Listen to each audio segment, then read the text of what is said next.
Hello, BookTube.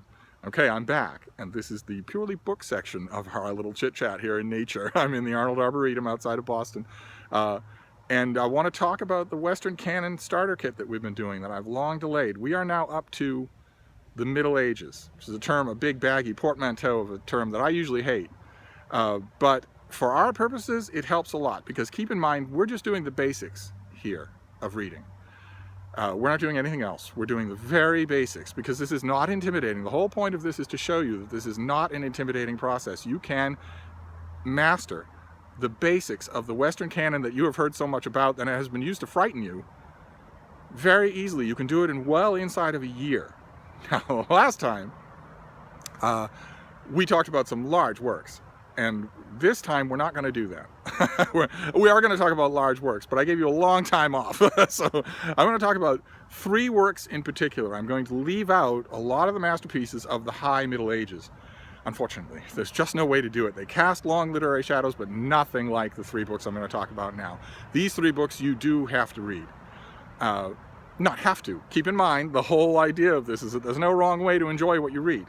This series is only for those of you who want to tackle these basics that you keep hearing about and acquaint yourself with them and begin a lifelong acquaintance with them.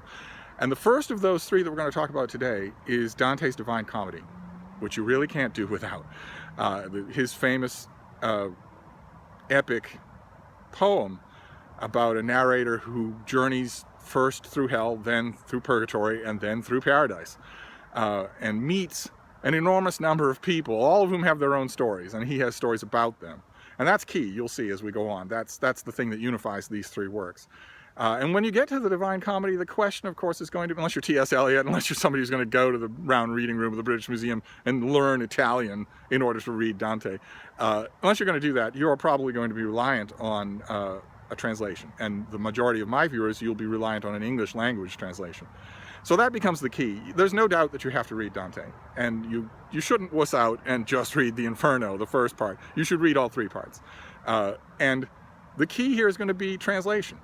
And I have recommendations along those lines. I'm going to forestall mentioning Henry Wadsworth Longfellow, who did a very melodious translation that is now in common domain, so it'll be in a lot of reprint editions that you see. But again, as we've done with previous translations, the key here is not to double your work. And Longfellow now is an idiom on his own. So if you do his translation, you'll be doing not only him, but Dante. And that doubles your work. So I'm gonna skip over him, even though I love his translation.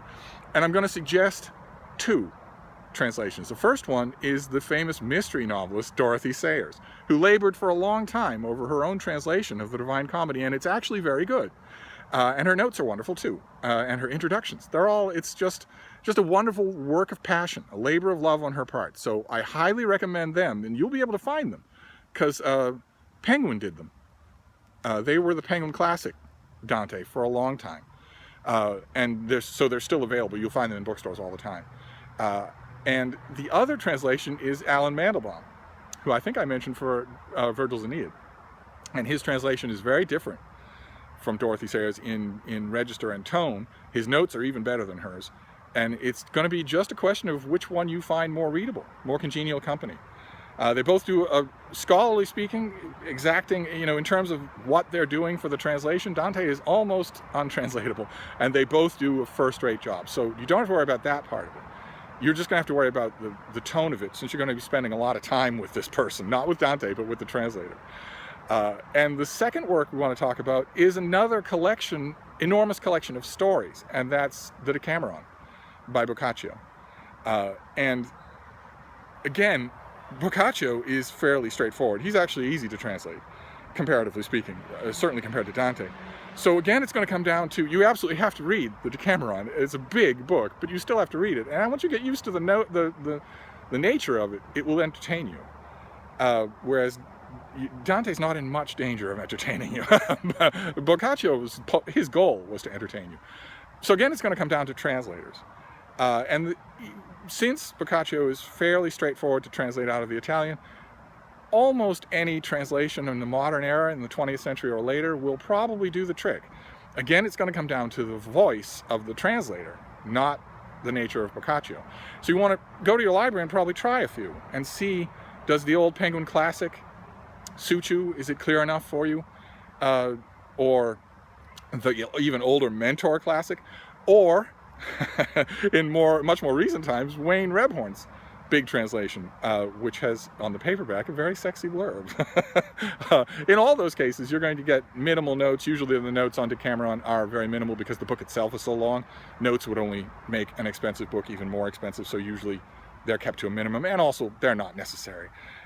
Usually people go to the Decameron for the plots of the stories, for the enjoyment of the reading, and that's what you should do.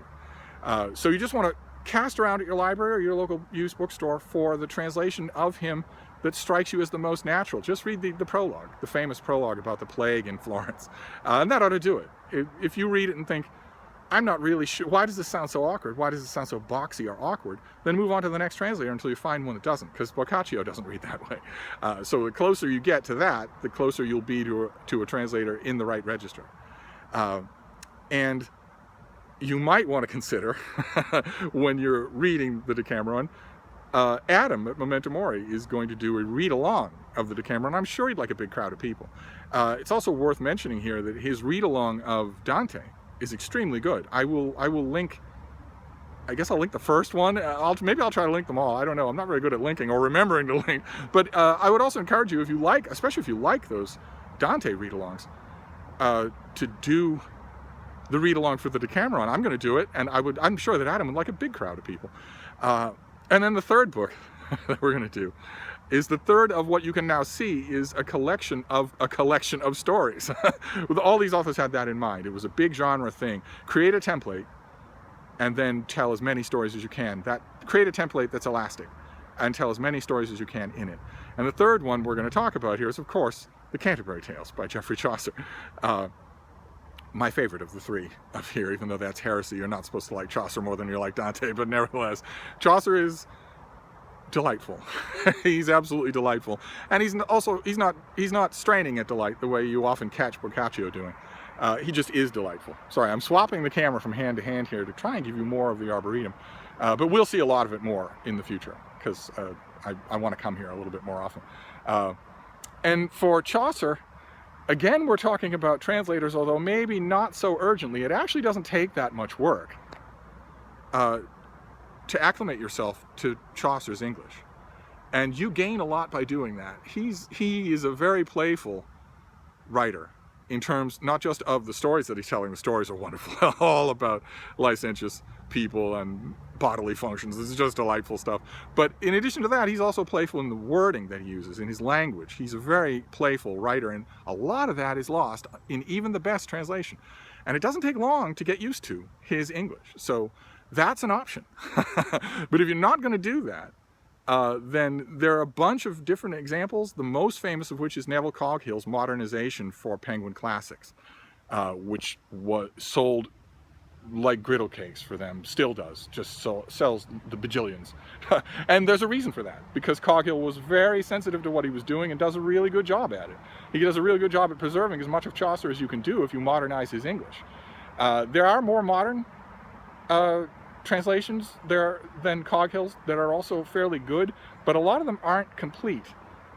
Chaucer, famously, the Canterbury Tales is drastically unfinished. It was supposed to be much longer than it is now.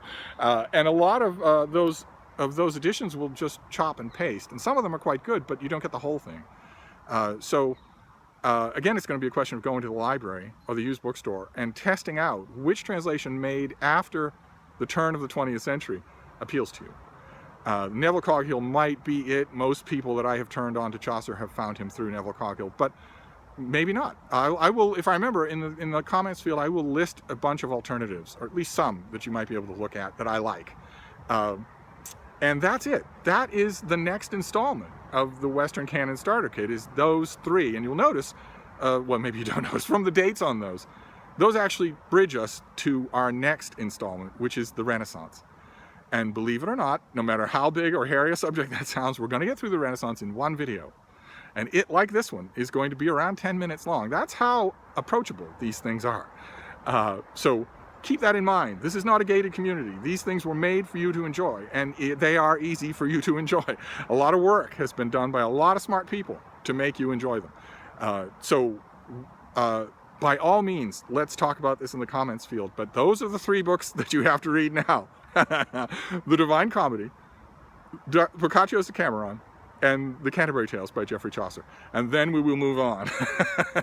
So I'll do the next one. I'll try to do it next week, just so you can keep notes, and I'll talk to you later, maybe from indoors.